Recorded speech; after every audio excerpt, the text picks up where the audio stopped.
course, I already had some worries about how, I was going to deal with the fact that I'm trans, but now I'm also having to worry about how being on the spectrum affects our relationship. And I will never know, and some of us will never know what it's like to be autistic or to be on the spectrum.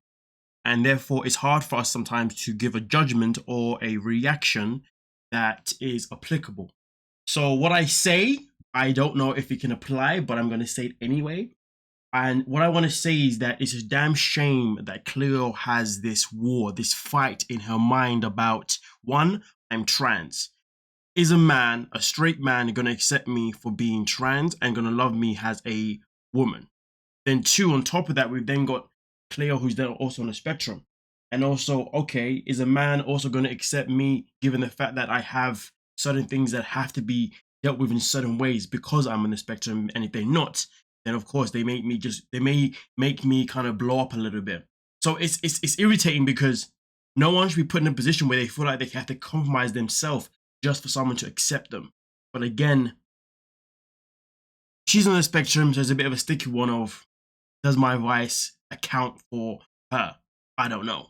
But hey, continue. And I fear that if I let him know that I wasn't 100% comfortable in that place, it could turn him off. At some points through the night, I did have a good time. I just did not like the place. I mean, listen, at the end of the day, as long as Cleo is always 100% transparent with everything, then I guess there's nothing wrong with it, you know what I mean? I think it's good that, of course, she's still addressing the fact that she wasn't exactly comfortable, but at the same time, I don't believe Cleo should live a life in general of fear that someone may not want her just because she's trans and also because she's autistic, mostly because she's autistic, to be honest with you, you know what I mean? But hey, so far she's handled herself well, and I just feel like Christian is just taking the mick. I feel that was like the biggest issue for me. There's bars which I really enjoy because there's more freeway and you can move around. But that place was so tiny and claustrophobic. And to be honest with you, like, there's people who are not on the spectrum, right? Or I guess they may be on the spectrum, but there's people who are claustrophobic.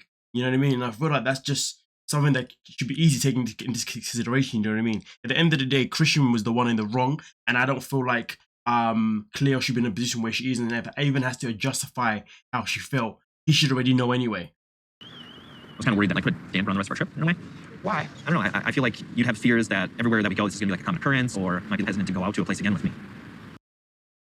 Okay, I don't know if it's just me, but I feel like this guy is now starting to he's now starting to plant seeds of reasons why he's going to walk away. Because I genuinely believe he's going to walk away, and I feel like this is him. This is the beginning of it. But like the way you feel, like it matters to me too. Just because like I have needs, it doesn't mean that we constantly have to go places that are accommodating to my needs. Like I want to make sure you're able to experience as much of the things that you want to. Can we just notice how he's actually making Cleo, I don't want to use the word uncomfortable, but he's putting Cleo in a position where she's like, okay, I need to make sure my responses aren't going to trigger him to walk away from me. Okay, I've got to now kind of backtrack on my own things a little bit. You know what I mean? And it's challenging. It's very hard. I hate Christian, man. He's not a nice guy. He's not an honest guy. Yes. I literally always feel like I'm a fault. Like I literally always feel that I'm a burden because I'm autistic, especially when it comes to romance. I'm sensitive. I can be very picky about certain things. I actually do have quite high support needs when it comes to certain areas. Listen. As far as I'm concerned, to be honest with you, Cleo,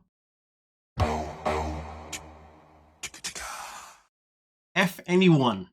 Anyone that comes in your life and doesn't want to understand your needs, F them. Don't waste your time. Do not put yourself, and this goes for everyone, never put yourself in a situation with somebody that makes you feel like you have to over-compromise. And when I say over-compromise, what I mean is put yourself in a position where someone makes you compromise so you're uncomfortable.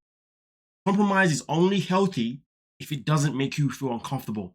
Maybe a little bit of uncomfortability is okay. There's a stretch. But making you feel like as if you are always at fault is absurd. No one in a healthy relationship should ever make other person feel as if that person is a burden, as if that person is at fault. Anyone who's in a healthy relationship will understand that sometimes I'm right, sometimes I'm wrong. Sometimes we compromise, sometimes we don't. Sometimes we have our morals and we got to respect each other's morals. We don't question too much. We don't try and overstep them. We respect them. Boundaries. You know what I mean? End of the day, you can never have a healthy relationship with anyone, whether it's a relationship or friends or whatnot, if there isn't going to be healthy boundaries set. And healthy boundaries are boundaries that are respected. You know what I'm saying? And respect, as we know, is a massive thing in any relationship you can have in this world. But to be honest with you, I actually worry for someone like Cleo, to be honest with you, because the level of overthinking, overanalyzing, and everything else that comes with it must be just. I mean, look, for me alone, being a Libra, I overthink just by nature. You know what I mean? And that drives me crazy. But obviously, you know, if I'm on the spectrum now, I can't imagine. I could be 10 times what I'm already at. You know what I mean? And that would be mind blowing. Either way, though, stop wasting your time with a waste man like this.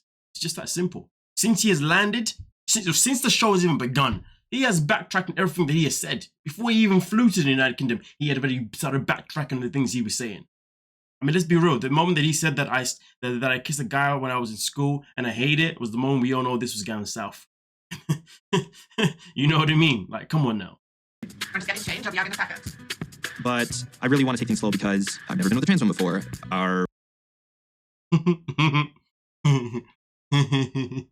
You know, that's gonna be one of the biggest lies I've heard. I want to take things slow because I've never been with a trans woman before. That is BS. Absolute BS. The only time maybe you want to take things slow is if you're a virgin. I'm gonna tell you why that's BS. If you're someone that's already had a sexual experience, okay, you will be confident majority of the time within yourself.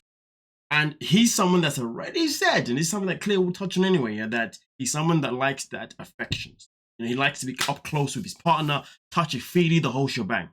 The reason why you're not touchy-feely is because you don't want to be with Cleo, because Cleo is not biologically a female, and also at the same time because Cleo still has the wood, if you dig what I'm saying.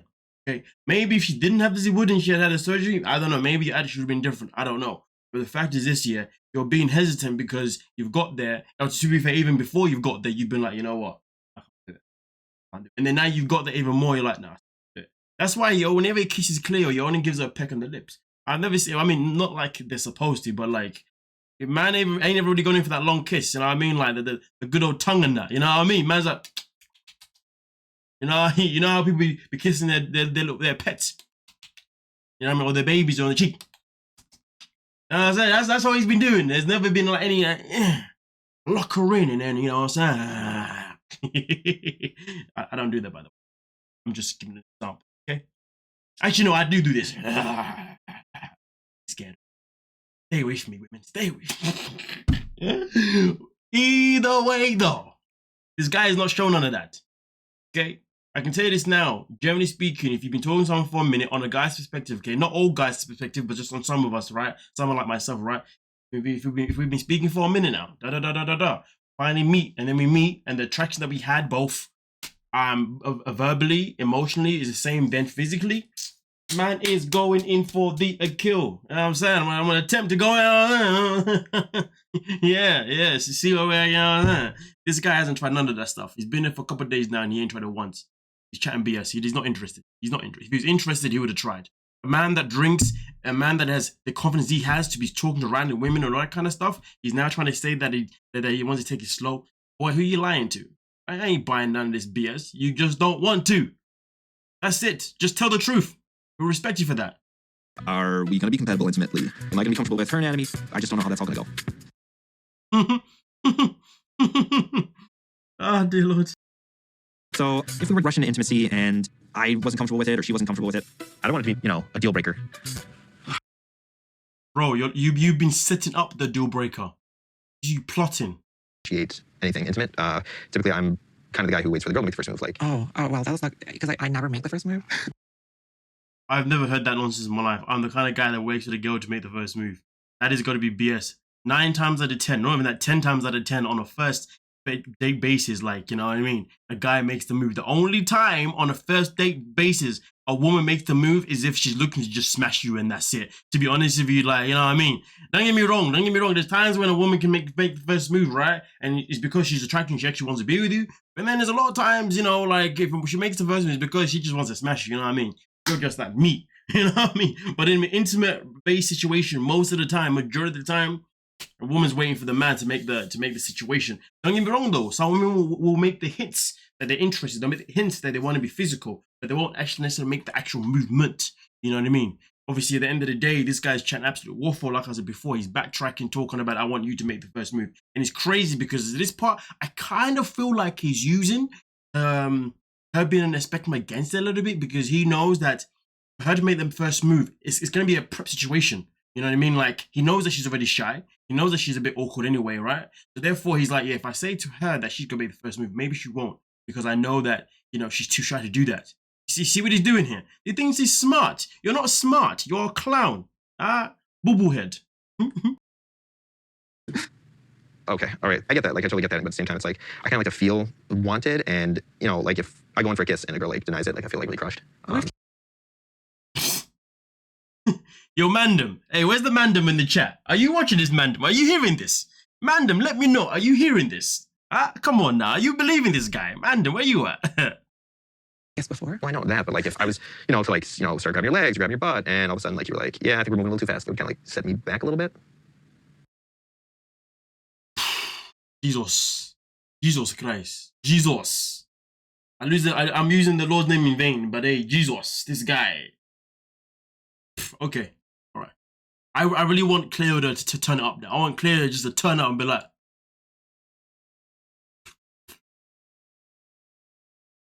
obviously not like that. You know what I'm saying? Oh, dear Lord. Anyway, we continue. One thing that I've known about Christian since the beginning was that, you know, affection and, you know, PDA are super vital things to him. And since the beginning of our, you know, talking to each other, Christian has always been very forward, you know, flirtatious. Yeah. And now he's doing what? He's backtracking, right? Mm-hmm. For him to now say that he is somebody who likes to wait for women to make the first move, I don't buy it. And of course, that makes me quite insecure. 100%. Sometimes I feel like Christian thinks that Cleo's an idiot. I think there's a possible chance he may think just because she's on the spectrum, she may not be all clued in head. I don't know.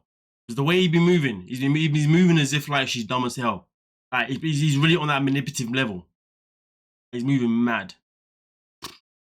There ain't nothing genuine with this guy, man. Like I said before, this guy was really into, like, listen, we've been watching 90 Day Fiancé for 50 years. Okay? And we know when a couple wants each other, the first time they meet, they are cuddling and kissing straight off the bat. And 9 times out of 10, the next day they're like, yeah, we got down. It was so worth 2 years of waiting for. It was so good. And then next thing you know, 9 months later, they've all got kids. This is how babies happen on 90 Day Fiancé. I mean, they all get too excited after waiting for 2. I mean, I get it, but you know what I mean. And any other time when we see a couple meet each other for the first time, it's usually because one of them in the relationship is not attracted to the other. You know what I'm saying? Okay, we had flipping what's that one? The girl in Amanda, the guy in Romania, and Razwan. Straight off the bat, we know the girl isn't really into him. She ain't all up in him like that. You see what I'm saying? She's like. Meanwhile, we got Statler and what's he Statler with again? Dempsey, that's the one. You know what I mean? Straight off the bat, you know what I mean? You can tell. I said there's 2 ways it goes on here. It's either they boom straight away or they don't at all. And this is the situation. He's not into you.